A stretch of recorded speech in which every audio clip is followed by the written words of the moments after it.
Stephen, a point gained in the hunt for finals, but probably not the 3 points you were hoping for. No, but I think a lot of growth still. I think we controlled the game for most parts, restricted them to very little, which is not easy to do. They've got a lot of game breakers in there. And I think we had one good chance in the first half to score, the roller one, and then I think we had one good chance in the second half, the Sarah one, to score. They had obviously that the calamity from the corner there, which could have easily gone in. They had three bites of the cherry. I don't know how it didn't go in for them, but in the end, I think a very sturdy point for them. I think they'll be very pleased with it.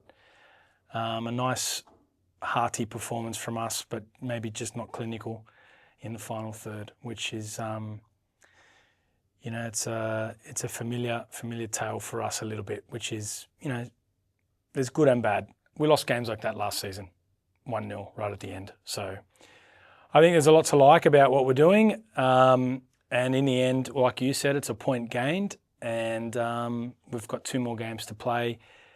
We're 1 point behind Brisbane and Melbourne Victory, and they're the 2 teams that we're playing. So we've just got to keep going and produce that performance that's going to get us 3 points.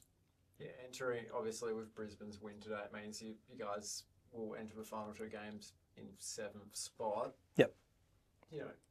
In terms of giving the team a carrot to chase, so to speak, do you think that helps at all? Obviously you'd rather be in the 6th, but kind of knowing exactly what you need to do, the fact that you're going to have to win at least one of the last 2, does that kind of just narrow kind of your vision a bit?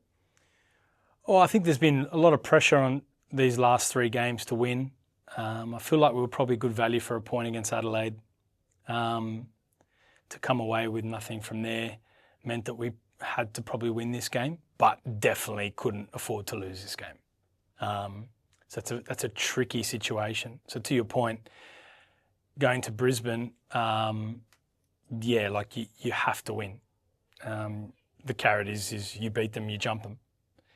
So that's I think that's still a pretty good scenario to be in, and it's something we've got to be up for and be ready to go.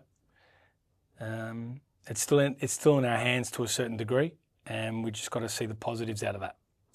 Do you feel like that probably should have been a red card on Megan against Megan Wynne as she was streaking away towards the end? I don't know if people know what a red card is or isn't anymore, and I haven't seen it, if she was the last player or not, so I'm not going to make a comment until I see it.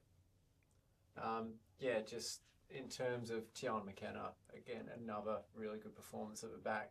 Feels like today may have been her most complete, given she pushed up into midfield at times. She won a lot of ball at centre back, but she erased for mistakes which have sometimes been a part of her play. How proud are you to just see her development throughout the season? I'm immensely proud of her. You should probably tell her that, Ben, because she feels like she played poorly. I thought she was great. Probably had 1 or 2 moments right at the end where she got a bit nervy, but no, her interventions were fantastic. I thought Misha Anderson was superb today. I thought Olivia Wood on starting debut was fantastic. Johnston keeps ticking along. Tova Dalton and Cassidy I thought were tidy. The girls at the front toiled. I think we lacked a little bit of connection, which we tried to address at half-time and at times looked okay. I thought O'Donoghue's one would have probably sealed the game nicely for us. It would have been a nice team move, and it's a frustrating one. But to answer your question about Tiana, I'm super proud of her. She's just grown from strength to strength, definitely.